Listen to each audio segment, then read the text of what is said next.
Hello, Eddie.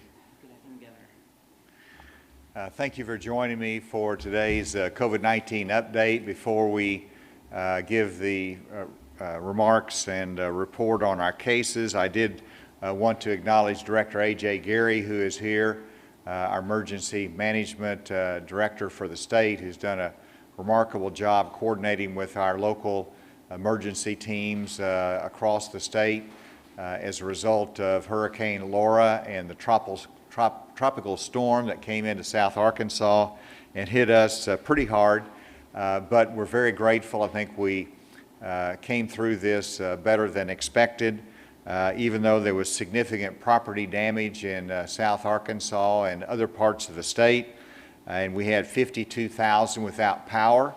It is good news that that's down to 32,000 without power, and I know that will be reduced quickly, and I want to thank all of the electric, the utility teams that are out there to get power restored. And then also the good news, the greatest news, of course, is that right now we have not had any reports of injuries or deaths, and so we're thankful for that and wanted to acknowledge both the teams that have worked hard for this, but also the citizens who responded very carefully and safely to this emergency. The coordinators will be out there doing damage assessments. That will be the next step that we go through as a result of this tropical storm. I did want to welcome Secretary Johnny Key here to wrap up a good week in education. And we have, of course, Dr. Jose Romero, our Secretary of Health, and today I have also Jeff Prale that's here that I will mention our discussion here in just a moment. In terms of the cases, in the last 24 hours we're adding an additional 838 cases. That brings our total cumulative cases to 59,583. In terms of our hospitalizations, once again, our hospitalizations are down by 26. That brings our total hospitalizations to 407. And then, regretfully, our deaths are up 17, and that brings us to 756 Arkansans that have lost their life as a result of COVID-19. Dr. Romero will go through the counties that make up those new cases that we have. I would add that of the 838 new cases, 181 of those are in the correctional facilities, 123 were in the Varner unit, and so that's something that we've detected as a result of our mass testing that we completed earlier. Let's go on to the graphs, and we can see it in that fashion.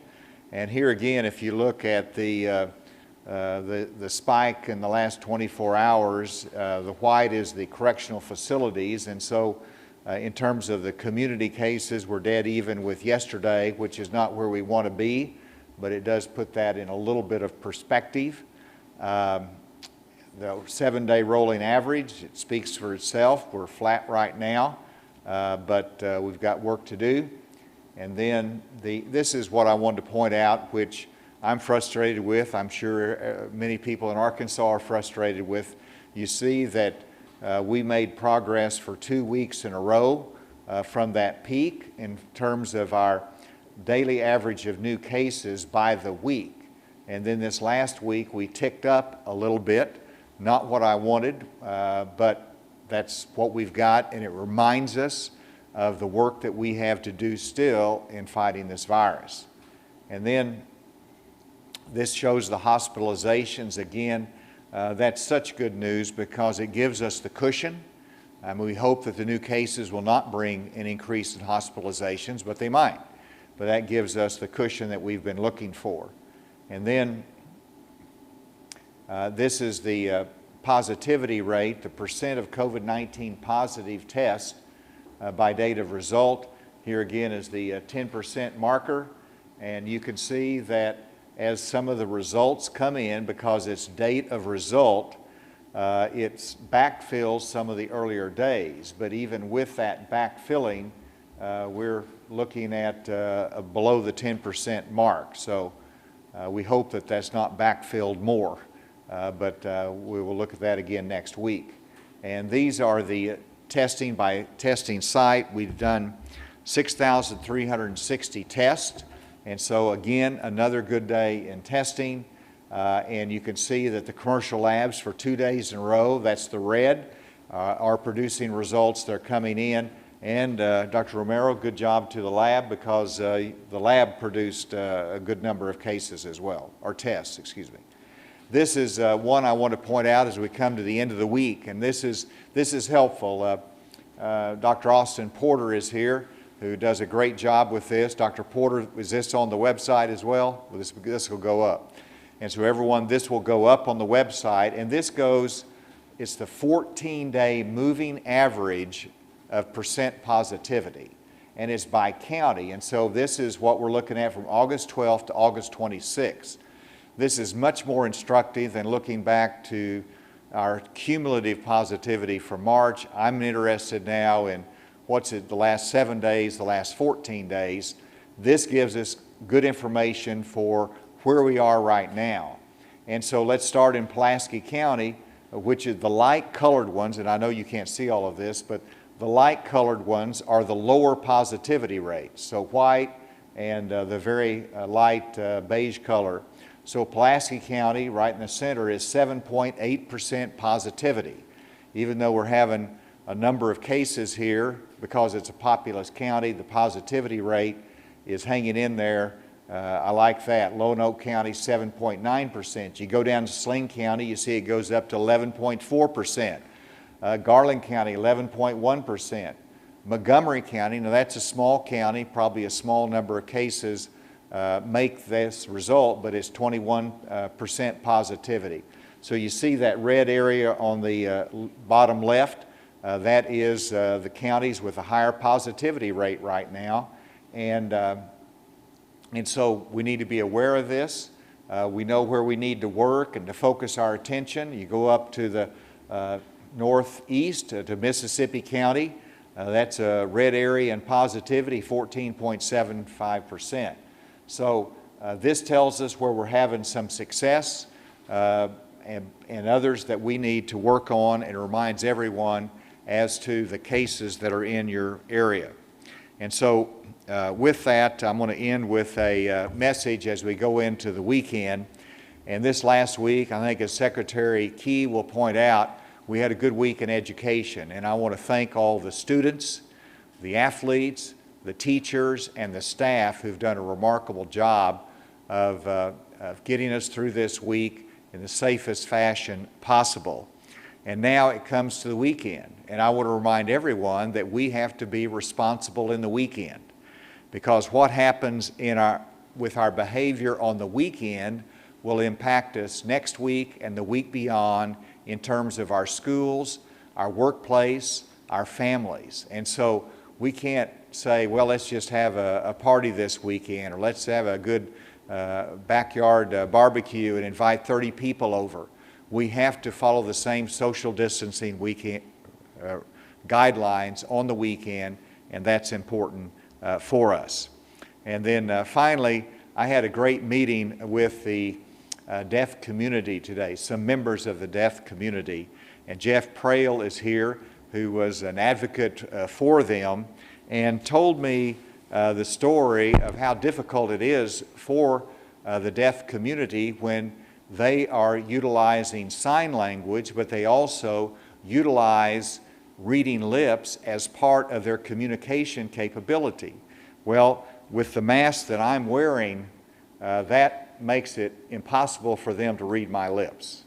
And so the Department of Corrections, with the request of our Department of Education, asked our correctional facilities and our inmates there to produce masks that have the clear plastic on part of it, which would cover your lips, so they can read your lips if you have a mask. And so this is being supplied to our deaf school so they can read people's lips.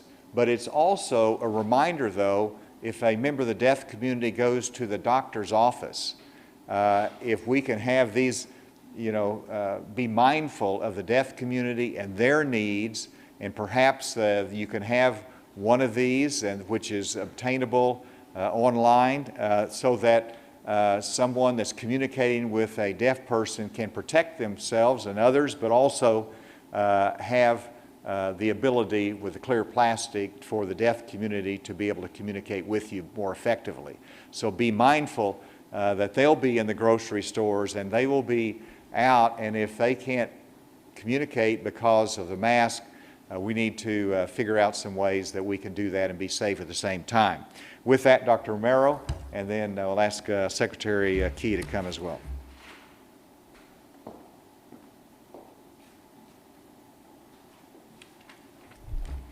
Thank you, Governor. So I will add a little bit more detail to the numbers.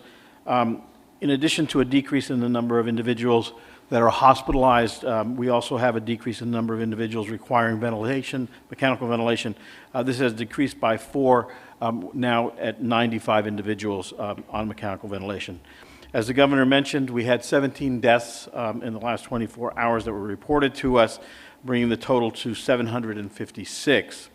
Of these deaths, 3 of them are delayed reporting. They occurred prior to this month. 3 occurred in Jefferson County, but were not clustered to a single site. There were 4 nursing home deaths, but not clustered to an individual nursing home, and no deaths from correctional facilities. Our active cases at this time are 5,496, and this is comprised by 225 from nursing homes, 668 from correctional facilities, and 4,603 from from community cases. Our testing numbers were quite robust. As the Governor mentioned, we had the Health Department contribute approximately 1/3 of those tests to the total number. For the counties, we have 11 counties that are greater than 20 cases in the county, and in decreasing order of frequency. They are Pulaski County at 65, Benton 49, Washington 41, Pope 39, Faulkner 29, 2 counties tied at 27. They are Jefferson and Sebastian, followed by Craighead at 25, Mississippi and Garland 21, and Independence at 20. I want to clarify again the issue of testing and the need for isolation until you have the result of the test. It is important for anyone undergoing a test, be it antigen or be it a PCR test, that until they receive the result of that test, they maintain quarantine. The health department will contact them and will notify them if they can exit that quarantine. That's very important because that individual could be potentially infectious during that period of time. So again, I want to stress the importance of, if you get the test, maintain quarantine, isolation until you are contacted by the health department with that result. Lastly, I want to address some comments to our university and college students. We know that the weekend frees you up from studies, and you have the opportunity to engage in festivities both on campus and off campus. It's important that you maintain appropriate social distancing, that you use your masks. We are beginning to see outbreaks in some campuses. We are increasing our testing and having specific testing events at several campuses coming up in the next week. If we do not bring this under control, it can spread from the campus environment into the community environment. So it's very important that you maintain the basic tenets that we've always talked about, which are masking, social distancing or physical distancing, and use of hand sanitizer. And with that, I'll end and turn it over to Secretary Key.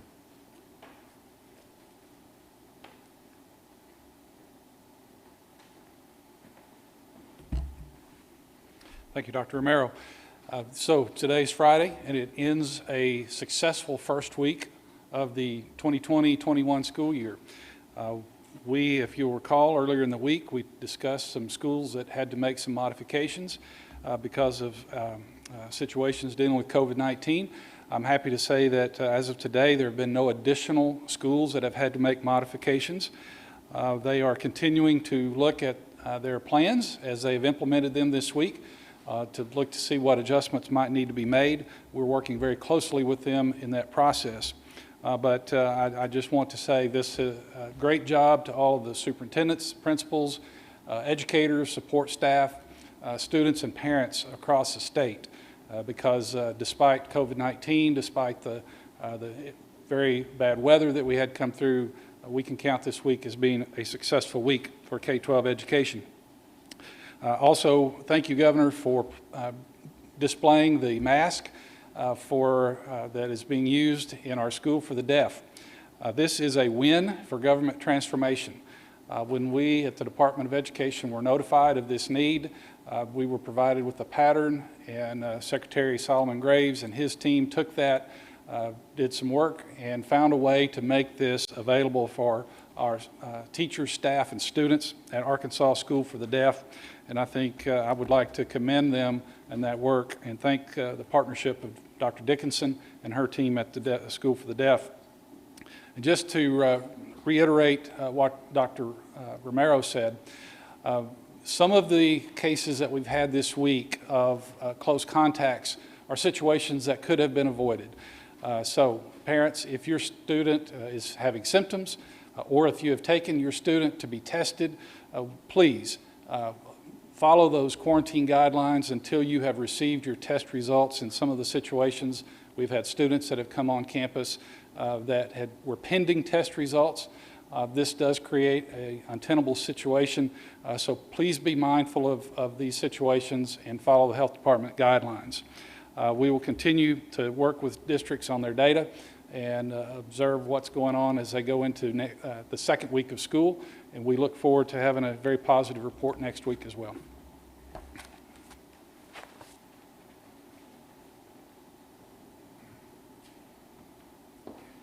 Thank you, Johnny. With that, we'll take any questions. So with the numbers continuing to go up in terms of cases today, any idea what's behind that? Like where the gap is that are people just not following the guidelines or on the weekends, or what's going on?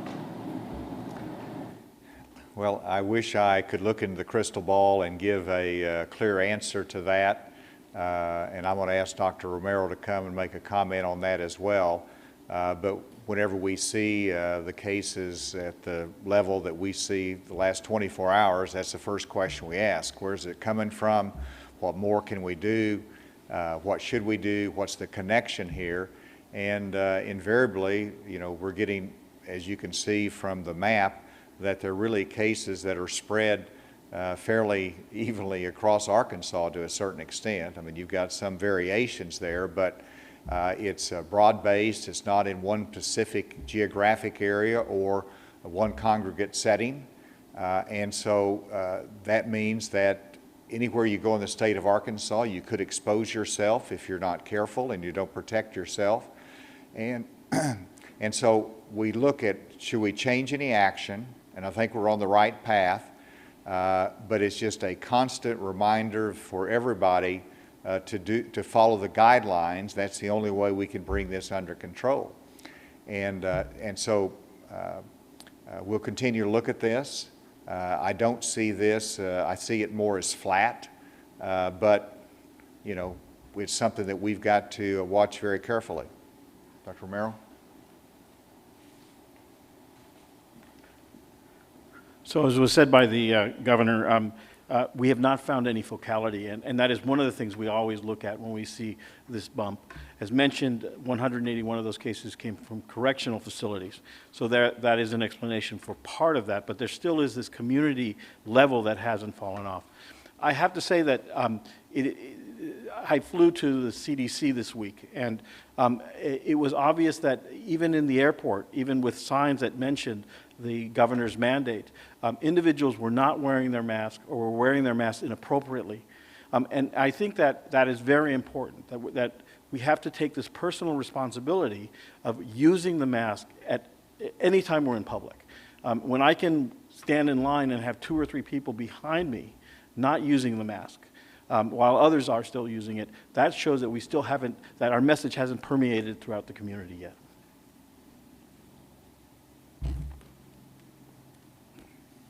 Any other questions? Yes, Governor, good afternoon. It's Neil Gladner in Hot Springs. Really, this question is for Dr. Romero. And with regards to the guidance about waiting for test results, is that a change in guidance that I missed? Because I think it was last week he said even if you get a negative, you need to be in quarantine for 14 days. So could he kind of clean that up a little bit for us?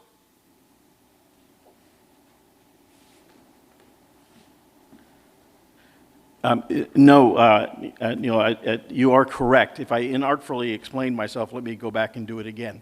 So what I'm referring to is that period of time from when you have the result, the test performed and the result given to you, that period of time you must maintain isolation. You will continue to have isolation forward, right, even if you have a negative test. So I was only referring to that period from the test to the time of result, where we're seeing people going out into the community or students going to the class. But what you pointed out is correct. Even if you have a negative test, you're still going to be in isolation. So thank you for allowing me to clarify that. Hey, Governor, it's Chelsea Helms with KNWA Fox 24 in Fayetteville. Attorney General Leslie Rutledge posted several photos of herself last night on Twitter at the RNC. She was, of course, pictured alongside others who represent Arkansas. In those photos, it's very clear there's no social distancing or masks being worn. So what message does this send to Arkansans when state leaders aren't following guidelines that they're encouraging? I don't know all the circumstances of that event. I know that when I went to the White House, I had to have a test done. And so hopefully those type of precautions were taken. It is important to set the right example. It's important to wear a mask, and that's what Dr. Romero is certainly advocating. We need to continue to do that and lead in that, because that's the tool we have. If we don't have that, then all of a sudden we're having to put restrictions on economic activity, on schools, and it has all kinds of consequences. So that is the right message, that we need to continue to be disciplined, self-discipline, self-restraint in terms of wearing a mask and protecting ourselves. Next question.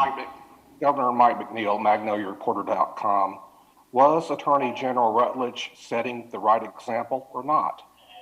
I have been with Attorney General Rutledge numerous times, and she always is wearing a mask. She's doing exactly what she should do. Has been my experience with that, and so we need to continue to do that.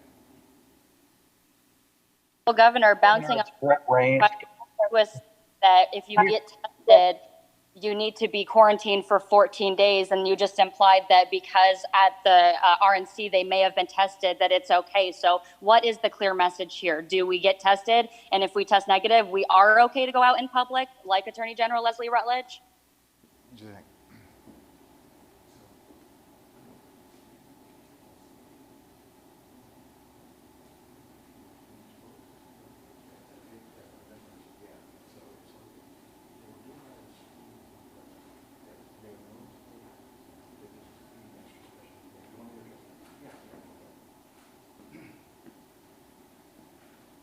So I also do not know the specific circumstances around the testing for the event, if there was any.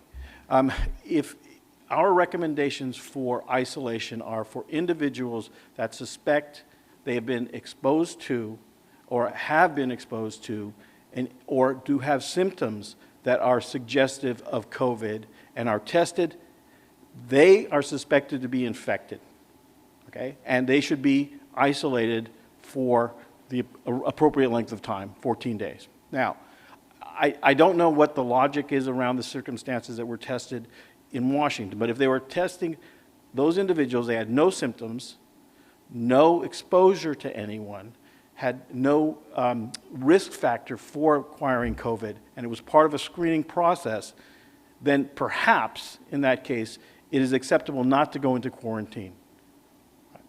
Does it make, if I answer that question for you? Yes, sir. Thank you. Next question. Governor, this is Andrew. Governor, it's Brett Ray. Wanted to ask Dr. I had a couple questions. First of all, wanted to see if Dr. Romero could elaborate on the comment he made about some outbreaks that they're starting to see at college campuses. If you had more detail about where they're seeing that and kind of the size of those outbreaks. And the second question I had was with the numbers that we're seeing at Varner, given the testing that was done of inmates, how many tests are still pending at this point? And I guess how much more of an increase in prisoner cases are you expecting to see? It's my understanding that the testing is all complete and that the Varner unit actually had these tests done earlier in the week, and so they're a little bit of late reporting and getting into the system is the reason they're being reported today. And so I don't expect that increase in the coming days because we've completed that testing and they should all be reported now. So regarding the universities and colleges where we're seeing increased number of cases, University of Arkansas at Fayetteville had some testing performed. Approximately 75 cases, 75 individuals were tested. 1/3 of them turned out to be positive, and it's that university that we're going to be having a testing event on 2 days next week, Tuesdays and Thursdays. Prior to that, we had already identified University of the Ozarks as having increased number of cases, and we will be having a testing event next Tuesday at that institution. Again, these point out the fact that these young adults are living in close quarters and that there's always the chance for it to spread in those close quarters if we don't adhere to the 3 tenets. Again, I'll say it, the mask, physical distancing, and washing of our hands. Thank you.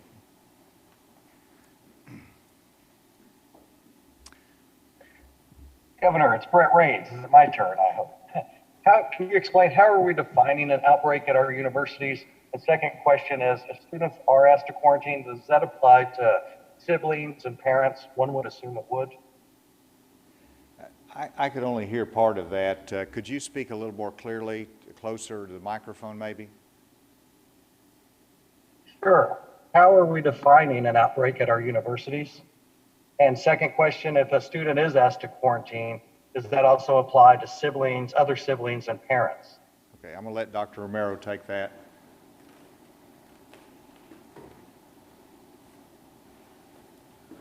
So specific criteria I can't give you right now, but we're seeing definite increases of numbers, more than 5 and 7 cases. As I said before, 2/3 of the cases that were tested at Fayetteville were positive, and that is an alarming amount.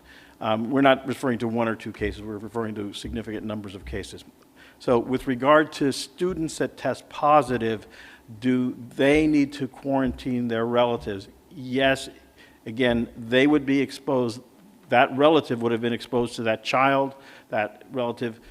We recommend waiting until the contact investigator talks to the family, analyzes what the exposure has been, and until that is done, they should probably quarantine it. They should quarantine, and then the contact investigator will give further recommendations. Any other questions? Governor, Chad Muir with KNWA News. Regarding the school report released yesterday, an inconsistency I wanted to ask about. Your report going back to June 15th has U of A at 22 cumulative cases, but then the university has reported about 45 cases just since August 10th. So what could be some of the reasons behind the differences in the reports we're seeing? Let's see, Dr. Porter, do you have an answer to that? Come on up, Dr. Porter. Dr. Porter is the one that keeps this data in tow over the Department of Health. Thank you, Governor. So some of that may be attributed to some of the delay that we're seeing being reported to the schools, to our reporting system. And sometimes, you know, it may take a few days for that information to get into our reporting system. Now, one thing that we have to speak on is the importance of the case investigators getting that information and doing a thorough job of the contact tracing so that we can know which school or university those cases are being attributed to.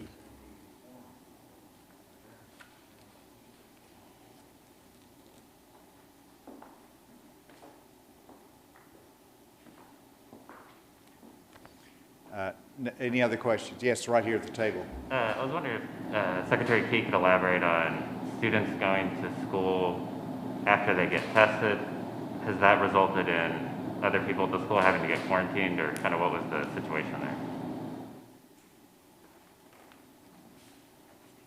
Yes, we are aware of a couple of cases, maybe 3, where a student had either came to school with symptoms or they came to school after having had a test and pending results. And then when those results came back, then there were other students that had to be quarantined because of that. And that's why I mentioned that those are avoidable situations. If you're waiting for test results, please follow the Department of Health guidelines, establish that quarantine time, and do not go to school. Whether you're if you're an adult or a student or a parent of a student, please stay home.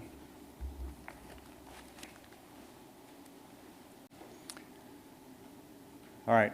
With that, I hope everybody has a very good and safe weekend, and we'll see you on Monday. Thank you.